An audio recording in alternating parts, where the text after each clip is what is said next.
Welcome everyone to the Self-Help Africa Science for Development webinar on global innovation. And this series of webinars showcases student projects from the 2023 BT Young Scientist exhibition that we at Self-Help Africa identified as of particular interest when considering the challenges and issues connected with development, with social and climate justice. So today's focus is on innovation, so quite broad, but of interest to our work in Self-Help Africa is innovation that is accessible to all and addresses issues that are faced by rural farming communities. So we've chosen to showcase two award-winning research projects that both address aspects of poverty that to do with accessing water, drinking water, and also the access or the lack of access to fuel, be that if you're looking at fuel for heating, for cooking, or even how you access electricity. So if I can introduce our panel, we have from Cavan, we have Rachel joining us, Rachel Burns, and she's going to talk to us about her project on alternative biofuels. And then from Dublin, we have Darragh and Oisin. There we are. And they're going to talk to us about their project and on desalination and accessing drinking water in that way. So you're very welcome. And then to make up the panel from the Self-Help Africa staff, we have joining us Paul Wagstaff. And he is the head of the Global Technical Advisory and Research Team. He's also a senior agricultural advisor. And perfectly for this webinar, he's an enthusiastic supporter of the BT Young Scientist and engaged with many of the projects each year. So maybe as a quick round, I'll go to Rachel first. You were obviously at the BT Young Scientist this year and did rather well. So what was a standout memory of being at the RDS? I think it was meeting all people from across the country and, getting to mix with them throughout the week. It's a busy time, isn't it? You have to do a lot of talking. And like I say, your project, I think your project was third in category, was it? And you won a special award. What was the special award? The Eli Lilly Award. Very good. And then you were just telling me you went to the BT Young Scientist Boot Camp, which follows. Yeah. So what was that like? That was in Nova UCD, where there was 30 students where we worked on projects, developing them further. So you didn't just work on your project, you kind of collaborated on other projects. Yeah. And that looks more at a kind of a business approach to your research, doesn't it? Yeah. So sort of bringing it forward to market. Okay. Yeah. So and you found that very beneficial, yeah? Yeah, definitely. Great stuff. Okay. So then if I can go to Darragh and Oisin, and maybe could one of you tell us, as well as going to the RDS and our showcase for the Science for Development Award. So what was that like? That was a really great experience.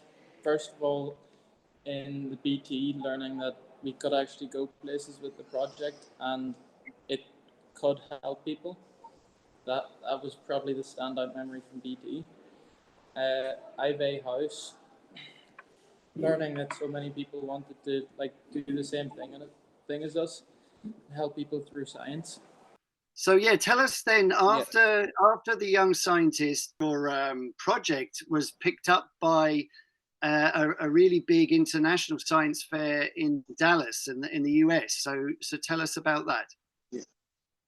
Well, it was really interesting to get to go out and see just this massive scale of different projects, some focusing on environmental sciences like us and others focusing on all sorts of other developments and research.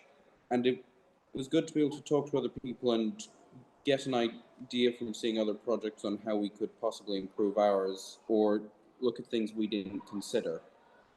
I can believe it. I had a quick look on the website for this. Regeneron, is it? Regeneron International Science and Engineering Fair. And you're kind of underselling it a bit, because your project was picked to represent Ireland, I understand, along with over 75 other countries represented. So well done on that experience and accolade.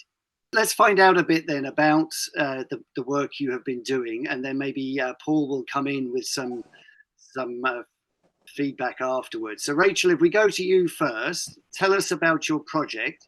So the title of your project or research, an investigation into alternative feedstock for the production of biodiesel fuel contributing to a cleaner environment. Yeah, and then you had a descriptor that you wanted to find alternative feedstocks for the production of biodiesel in the hopes of reducing carbon emissions and a positive impact on our environment. Yeah, brilliant. Tell us why and what you looked into.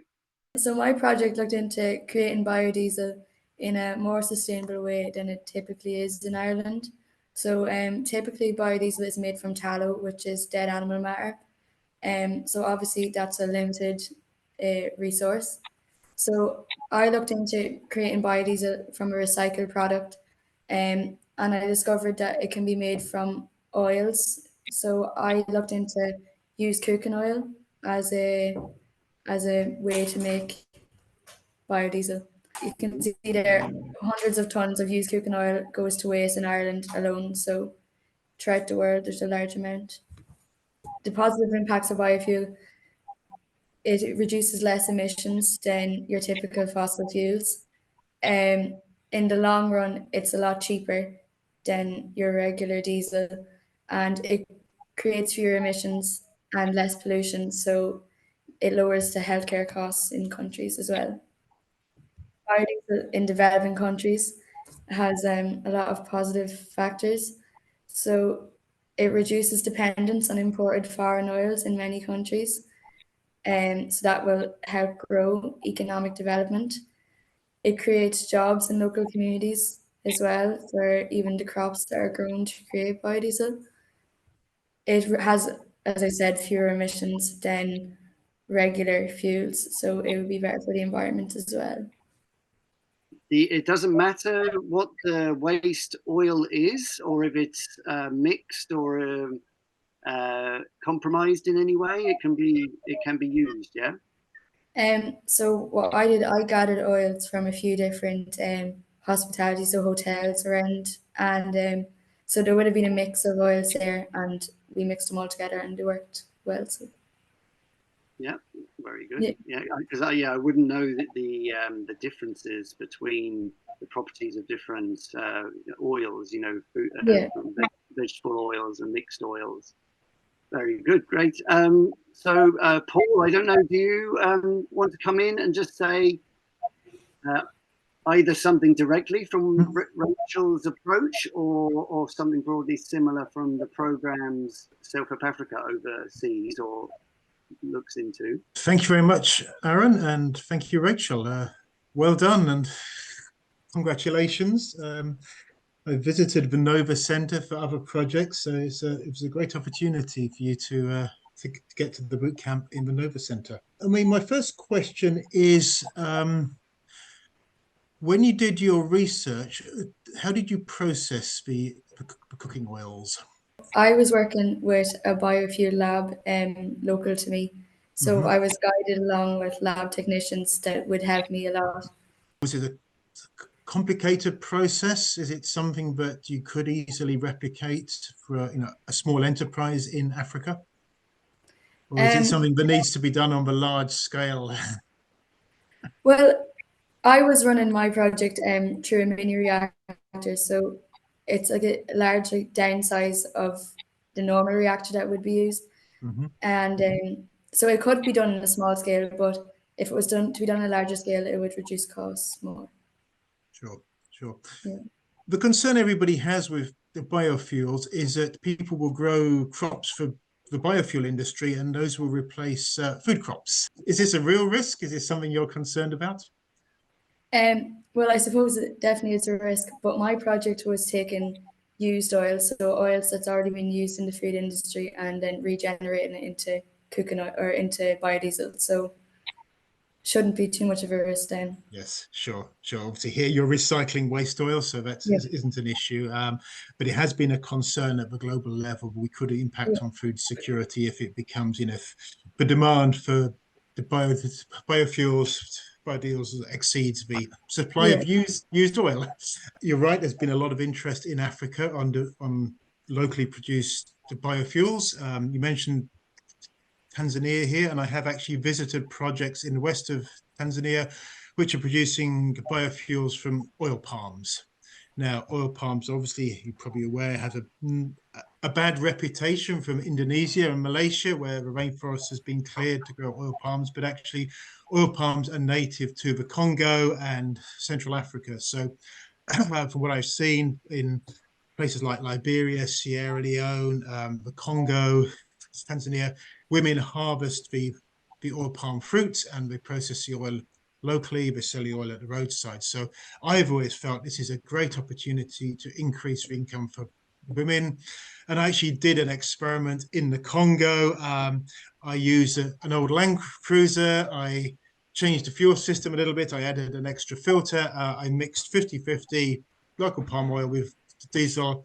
It ran perfectly well. Smelled a bit like a chipper, but it ran perfectly well. Improved the income for the local women who were harvesting and processing the oil. And for the organization, it reduced the cost of importing fuel. So for me, it was a win-win. There's also been quite a lot of interest over the years in a crop called Jatropha, which grows well in dry areas. It isn't a food crop. In many places in Africa, it's grown as a hedge around your vegetable plot because it's inedible, so the goats don't eat it. They stay away from your vegetables. So there has been various pilot projects to try and turn Jatropha oil into a viable industry.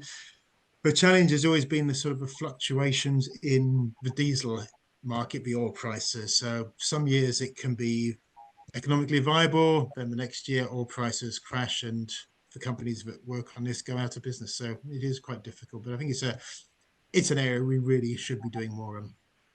Yep. And particularly Jatropha, I mean, in India where it's grown a lot, it's used to power the village irrigation pump, the village rice mill, the generator for electricity. So I think there's a lot of potential. So I know there's been a lot of international criticism, particularly from NGOs about biofuels, but I still think at a small scale, a lot of potential. So thank you. Thank you very much, and keep flying the flag for biofuels. Thank you. You might have answered my question actually there, Paul, but I was going to ask Rachel, what were the uses of the biodiesel that you were looking into? Is it like directly into vehicles, engine, or more into electricity generators? So I was comparing my results to the tallow biofuel. And so the tallow biofuel is currently being put into engines of vehicles mixed with regular diesel, as well as heating as well. Okay, very good. One last thing, and we'll move over to the other project.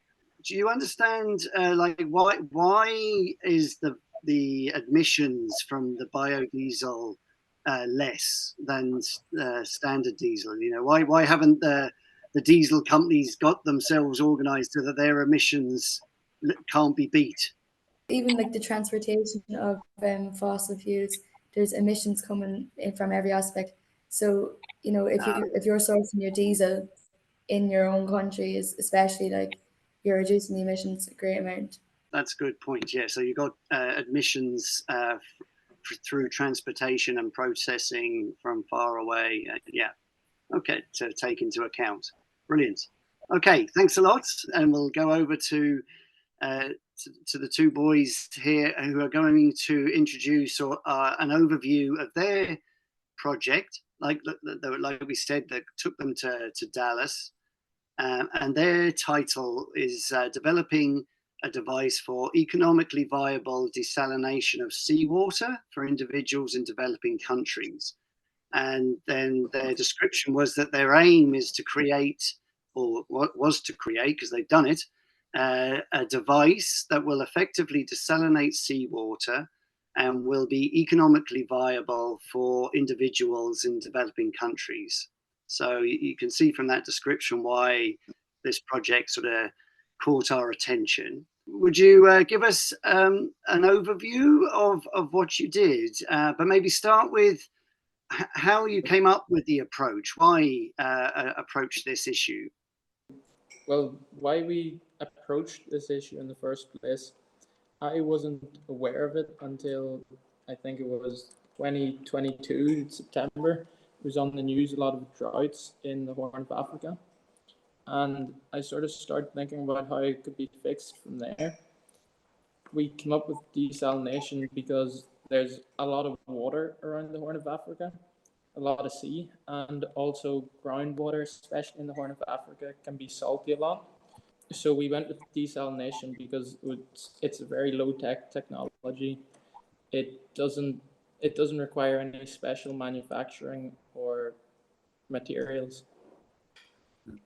We also chose to make our device solar powered, as we knew that part of the world, because it's quite equatorial, will get a consistent amount of sunlight throughout the year, so we'll be able to consistently power the device. Okay, so this was a very important part of your approach, was that you were creating a kit, like a household size kit that would result in drinking water. Do you want to give us a quick sort of explanation of how it works? The results has a good diagram of what it looks like. So the way the device works is that there's basically a giant metal box, sort of the size of a mini fridge, and you would fill that with the salt water. Well, so the box, it can be plastic or metal. It can be anything really, so long as it's not toxic, which is why what's so great about this. So water, if you look in the diagram on the bottom right of the screen there, water starts in the large container, and from there it goes into a boiling chamber, which is powered by a solar panel. This design is a slightly old design. Just recently, actually, we've made a new one. We haven't drawn a design of it yet, though. Water goes into the boiling chamber, which is powered by a solar panel. From there, it evaporates, and the steam goes out and in the condenser inside the original seawater tank. So what it does there is it transfers the heat from the steam into the original seawater. So it reduces the amount of energy you need to heat up the water that you're about to boil or evaporate. And it also cools down the steam and turns it into water. So not sure if you know, but when you boil water, it leaves the salt behind and most other contaminants as well. It's a distiller. So you're left with clean water that condenses again in the condenser. Okay, and what kind of materials? You're saying that the main tank can be any material, but the other elements to your kit, is it? Did you manage to get it to be an affordable array?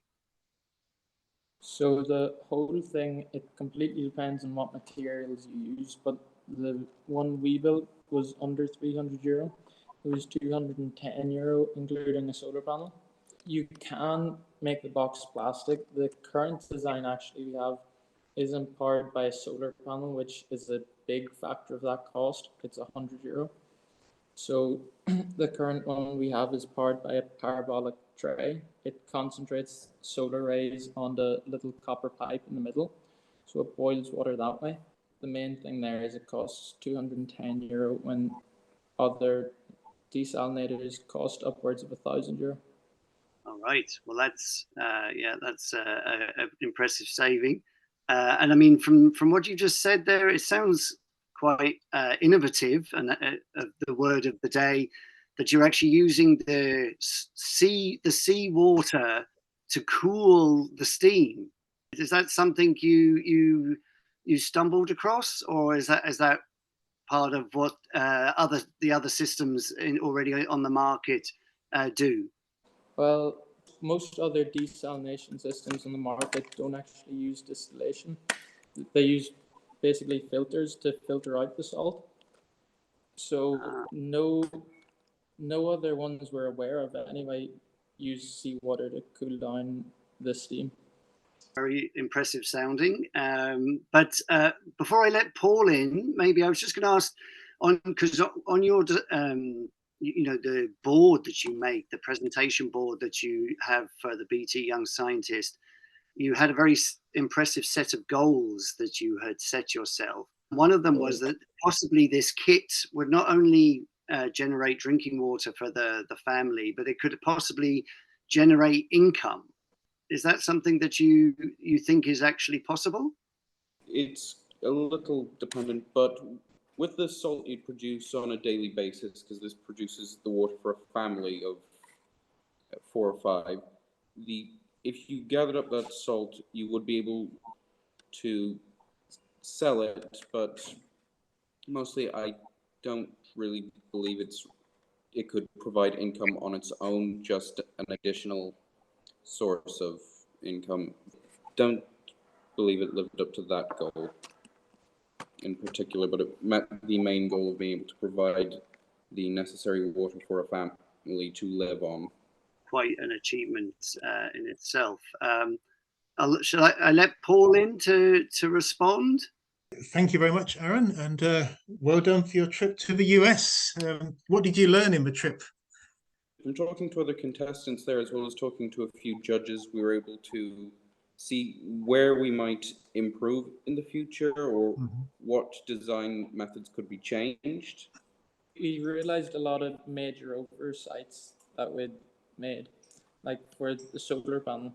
In terms of the design process, we'd started off as a basic distiller and just changed small elements of the design to get to the model we showed in BT. Then we realized that we didn't actually need a solar panel, and it was a huge cost.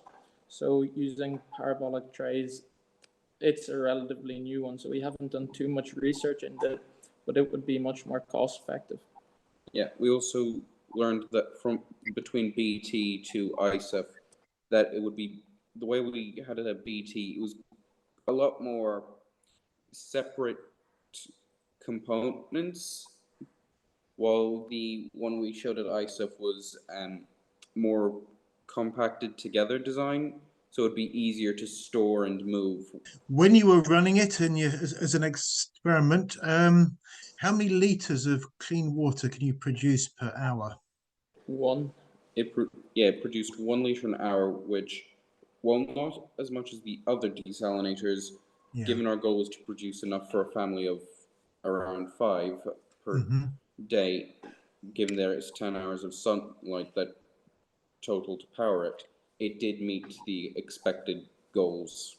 Okay. I mean, you may even find in terms of Africa, the solar panels are a lot cheaper than they are here in Ireland. Now you see solar panels on sale in every village market. I mean, they're from China. Don't know how long they'll last, but they are relatively cheap now. So I think the technology is there. Very happy that you've looked at the issue of removing salt from groundwater, which I think is the major issue we need to look at, because we've got one of the aspects of climate change is rising sea levels. So we've got seawater entering groundwater as sea levels rise. I'm actually off to the Gambia in a week's time, where it's a major issue. The whales are becoming saline as the sea level rises. So that's a really interesting aspect of your work, is looking at how we can improve the quality of water from existing wells. I'd also be interested, I mean, obviously, theoretically, from your desalinator can remove other salts and contaminants. Did you ever think of see if you could remove heavy metals like arsenic from the water? Because in Bangladesh and India, there's a massive issue with heavy metals in water from wells. And in Ethiopia, we have an issue with fluoride in water from wells. Do you think you could safely remove fluoride and arsenic from water with your plant? I don't know what their boiling point is off the top of my head, Mhm.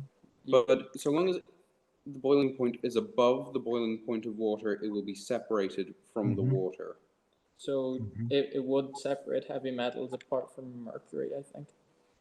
Okay, Right. and you mentioned the business opportunities. I mean, I think the obvious one we would all think about is, could your invention, your innovation, reduce the need for water bottles? Because bottled water is a problem here in Africa, but it's in Ireland, but it's a problem in Africa as well. There are plastic water bottles everywhere.